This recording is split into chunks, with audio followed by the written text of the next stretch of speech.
Iran যুদ্ধের মাঝেই এবার প্রকাশ্যে এলো ইসরায়েলি প্রধানমন্ত্রী বেনিয়ামিন নেতানিয়াহু ও মোসাদ পরিচালক ডেভিড বার্নিয়ার মধ্যকার তীব্র বিরোধের খবর। ইরানের বিরুদ্ধে ইসরায়েলের শুরু করা যুদ্ধ কি এবার ব্যাকফায়ার করলো? যে বন্দুক ইরানের দিকে তাক করেছিল দখলদার ইসরায়েল, সেটি কি এবার উল্টো দিকেই গুলি ছুড়বে? ইরান যুদ্ধ নিয়ে ভুল হিসাব নিকাশের খেসারত দিচ্ছে ইসরায়েল। বিভিন্ন আন্তর্জাতিক প্রতিবেদনের বরাত দিয়ে ইরানের তাসনিম নিউজ এজেন্সি জানিয়েছে, ইরানের বিরুদ্ধে যুদ্ধকে কেন্দ্র করে বেনিয়ামিন নেতানিয়াহু এবং ডেভিড বার্নিয়ার মধ্যকার বিরোধ আরও তীব্র আকার ধারণ করেছে। এমনকি গত এক সপ্তাহ ধরে বার্নিয়া প্রধানমন্ত্রীর সঙ্গে কোনো বৈঠকেও অংশ নেননি বলেও দাবি করা হয়েছে।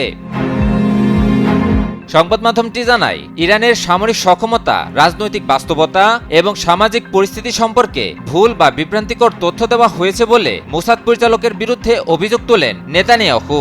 আর এর মাধ্যমে তাদের মাঝে এই দ্বন্দ্বের সূত্রপাত ঘটে, যার ফলে ইসরায়েল এমন এক যুদ্ধে জড়িয়ে পড়ে যার পরিণতি এখনও অনিশ্চিত। অন্যদিকে মোসাদের দাবি, তারা প্রধানমন্ত্রীকে যথাযথ ও সঠিক তথ্যই দিয়েছিল, বরং নেতানিয়াহুই তার ব্যক্তিগত দুঃসাহসিক সিদ্ধান্তের কারণে এমন এক যুদ্ধে জড়িয়ে পড়েছেন যার পরিণতি অনিশ্চিত। ফলে এই ব্যর্থতার দায় সরাসরি প্রধানমন্ত্রীর কাঁধেই চাপাচ্ছে ইসরায়েলের গোয়েন্দা সংস্থাটি। শুধু যুদ্ধের কৌশলগত মতবিরোধেই সীমাবদ্ধ থাকেনি এই দ্বন্দ্ব। ইসরায়েলের সংবেদনশীল সামরিক ও নিরাপত্তা স্থাপনাগুলোতে ইরানি গুপ্তচরের অনুপ্রবেশ এবং তথ্যফাঁসের ঘটনাকে ঘিরেও একে অপরকে দোষারোপ করছে প্রধানমন্ত্রীর কার্যালয় এবং মোসাদ। এর আগেও 2025 সালের সেপ্টেম্বরে দোহায় ইসরায়েলি এক অভিযান ব্যর্থ হওয়ার পর একই ধরনের অভিযোগ পাল্টা অভিযোগে জড়িয়ে পড়েছিল দুই পক্ষ।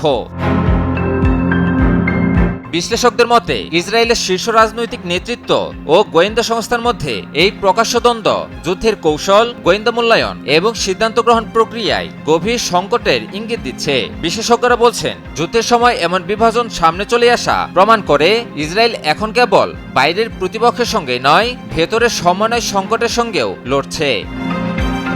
সব মিলিয়ে ইরান যুদ্ধ শুধু সামরিক ময়দানেই নয়, বরং ইসরায়েলের অভ্যন্তরীণ ক্ষমতার কাঠামোকেও নাড়িয়ে দিয়েছে। নেতৃত্বের এই দ্বন্দ্ব যদি আরো গভীর হয়, তবে তা সরাসরি যুদ্ধের গতিপথে প্রভাব ফেলবে। ইতিমধ্যে ইসরায়েলের অভ্যন্তরীণ এই বিভক্তি তাদের দুর্বলতাকে সামনে এনেছে। পরিস্থিতি ইঙ্গিত করছে, যুদ্ধ দীর্ঘ হলে ইরানের সামনে অস্তিত্ব সংকটে পড়তে পারে ইসরায়েল।